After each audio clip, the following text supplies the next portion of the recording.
बहुत बहुत धन्यवाद। तो भक्ति विनोद ठाकुर का तो बहुत विस्तृत प्रभु जी ने वर्णन किया, गदाधर पंडित का बहुत कम हुआ। तो थोड़ा सा गदाधर पंडित के बारे में सुनेंगे कि बहुत ही सरल स्वभाव। राधा रानी है, राधा रानी है तो बिल्कुल सरल स्वभाव। तो बचपन से ही जो है ये विरक्त हैं। माधव मिश्र के पुत्र थे, बचपन से बिल्कुल विरक्त और कृष्ण की भक्ति में अनुरक्त। तो इनको जो है अनुभव ही नहीं हुआ कि कोई व्यक्ति ऐसा भी हो सकता है कि भोगों के बीच में रह कर के भी कृष्ण का भक्त बन सके। और जब मुकुंद ने इनसे कहा कि आज आपको जो है हम बड़े जो है महान भक्त के दर्शन कराएंगे, तो गदाधर जो है बड़े प्रसन्न हुए कि आज महान भक्त के दर्शन होंगे। तो महान भक्त की जो छवि इनके दिमाग में थी वो यही थी कि मतलब बिल्कुल विरक्त हो, भोगों से बिल्कुल विरक्त हो, है ना। तो इनके दिमाग में छवि इसी प्रकार की, क्योंकि जैसा जीवन भर अनुभव किया तो उसी के आधार पर ही व्यक्ति सोचता है। तो मुकुंद के साथ गए गदाधर और देखा तो पुंडरीक विद्या थी, तो उनका दर्शन किया।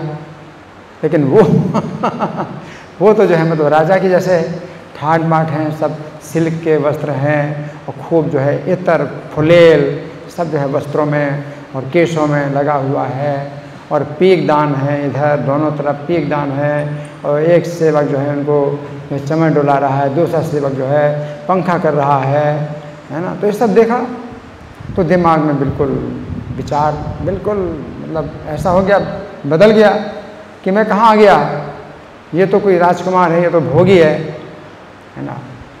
तो मतलब गलती जो है मतलब इनकी ओर से नहीं हुई, वो तो जैसे अनुभव मतलब कि अपने जीवन भर में उसी तरह का इनको जो है मतलब इनके दिमाग में विचार आ गया।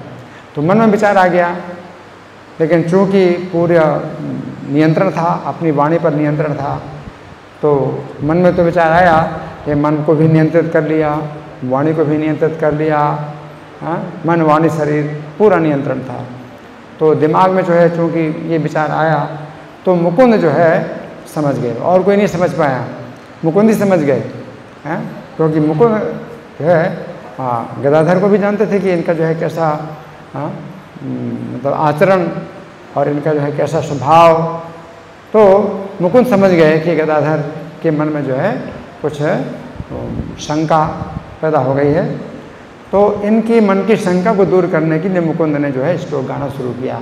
तो पूतना के संबंध में श्लोक था। उद्धव जी ने जो कहा अहो बकीयम स्तन कालकूटम, और जैसे ही पूतना का जो है वो श्लोक मुकुंद ने मतलब पाठ किया, और वो यही था कि कम्बा दयालुम शरणम ब्रजे में, कि और इनको छोड़ करके और किस दयालु की हम शरण में जाएं, कि उसको भी जो है अपनी धात्री की गति प्रदान कर दी, माता की गति प्रदान कर दी।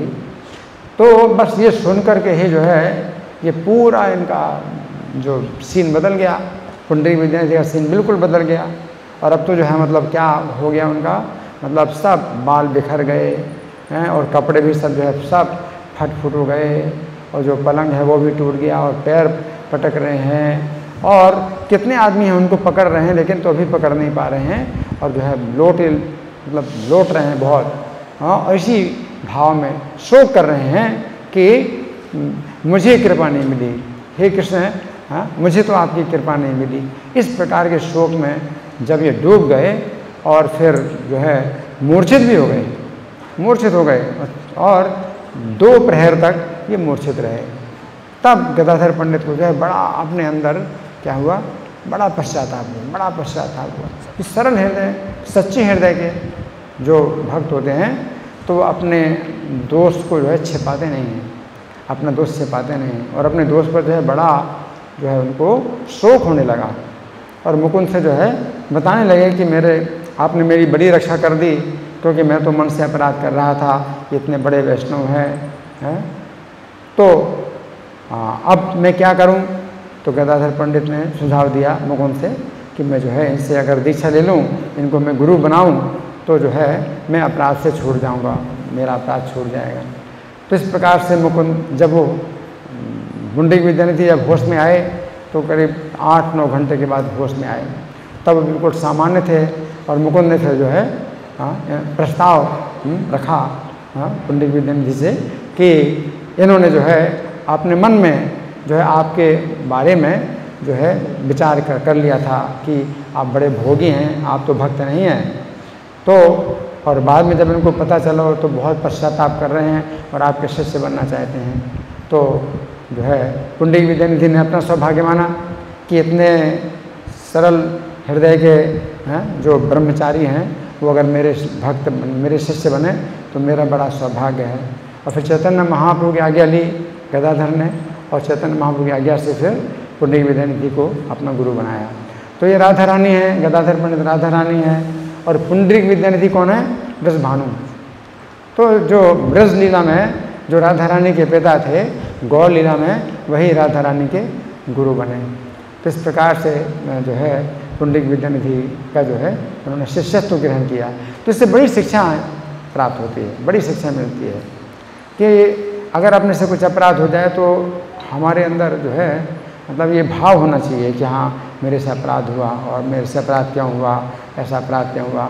मन में भी जो है, और मन में भी अगर अपराध करते हैं वैष्णव का तो वो वह क्षमा नहीं होता है। मन में अगर पाप हो जाए, मन से अगर पाप हो जाए तो वो क्षमा है कलयुग में, कि मन से अपराध हो जाए तो क्षमा नहीं। इनके द्वारा मन से भी अपराध नहीं हुआ। मन से अपराध तब होता है जब आप दुर्भावना दिखाते हैं, किसी व्यक्ति को अपनी दुर्भावना दिखाते हैं, अवज्ञा करते हैं, सुनते नहीं हैं, है ना, और कुछ जो है अपने चेहरे की गलत जो है दृष्टि से देखते हैं, तो वो जो है वो मन का अपराध होता है। गदाधर पंडित का कोई अपराध नहीं था कि मन में केवल विचार आया, उसको भी उन्होंने नियंत्रित किया था, तो इससे अपराध भी नहीं हुआ।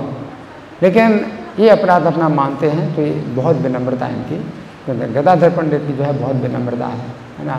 और इनके द्वारा जो जब भागवत पाठ हो रहा था तो भागवत पाठ के बीच में ही चैतन्य महाप्रभु इनका भागवत पाठ सुनते सुनते ही टोटा गोपीनाथ के अर्चा विग्रह में जो है प्रवेश कर गए।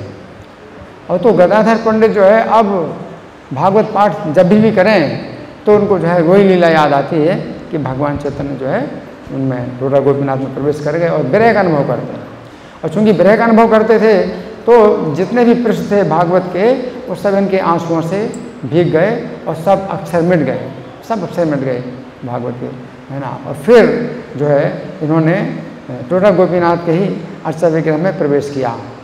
तो भगवान चैतन्य जिस मार्ग से गए अपने गोलोक धाम, तो गदाधर पंडित भी उसी मार्ग से गए, मतलब टोटा गोपीनाथ के ही माध्यम से भगवान चैतन्य गोलोक धाम गए और गदाधर पंडित भी गोलोक धाम गए।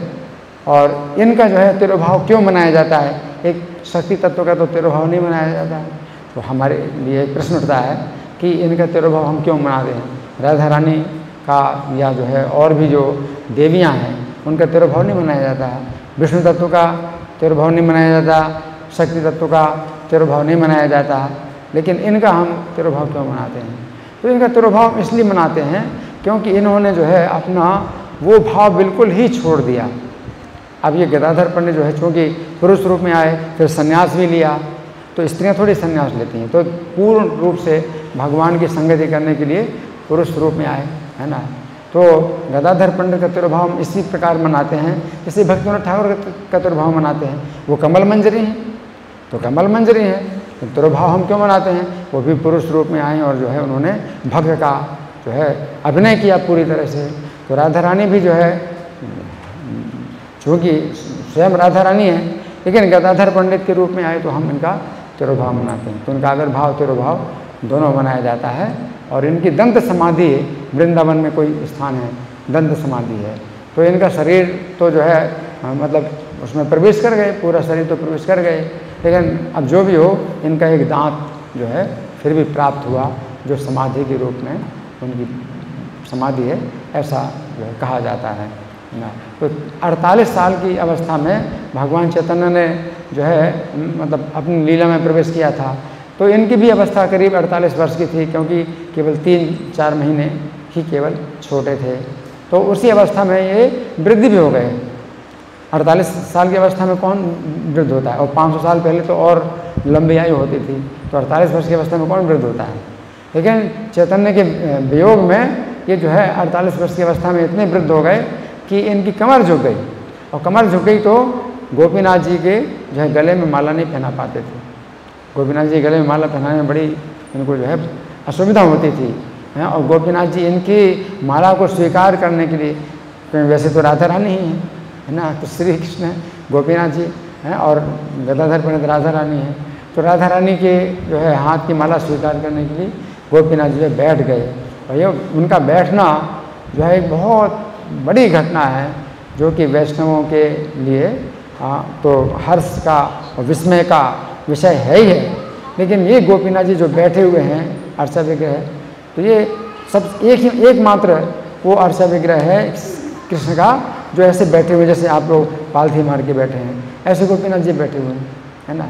तो कोई भी अर्चा विग्रह ऐसे नहीं बनता, वो न बना, लेकिन वो बैठे हुए हैं। तो कोई जो व्यक्ति नहीं भी मानता कि भाई ये तो जो है जयपुर में बनी है मूर्तियाँ हैं, तो मनुष्य के द्वारा बनाई गई मूर्तियाँ हैं, है ना, तो उनके अंदर जो है अर्चा विग्रहों की पूजा में श्रद्धा नहीं होती।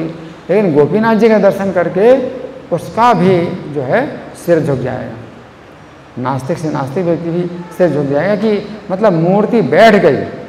अगर कोई मूर्ति बैठ जाए, खड़े से बैठ जाए, अभी बैठे हुए हैं गोपीनाथ जी, तो ये जो है मतलब एक बहुत बड़ी चुनौती है। और जो नास्तिक हैं, जो मूर्ति पूजा के विरोधी हैं, तो उनका जो है मुंह बंद करने के लिए ये जो टोडा गोपीनाथ जी हैं, इनका दर्शन बहुत शक्तिशाली है ना। तो गदाधर पंडित के कारण गोपीनाथ जी अभी भी बैठे हुए हैं।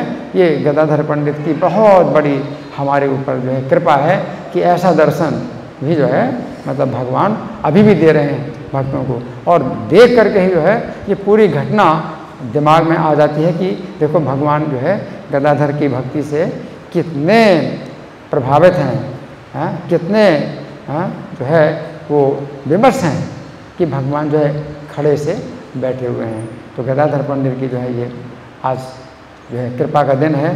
तो भक्तिविनोद ठाकुर की कृपा का दिन है। भक्तिविनोद ठाकुर ने भी अपना दिन वो चुना, गदाधर पंडित के तिरुभाव दिवस को ही उन्होंने अपने तिरुभाव का दिवस चुना, क्योंकि ऐसे जो योगी लोग होते हैं तो वो जो है समय और दिन जो है चुन लेते हैं कि उन्हें किस दिन शरीर छोड़ना है।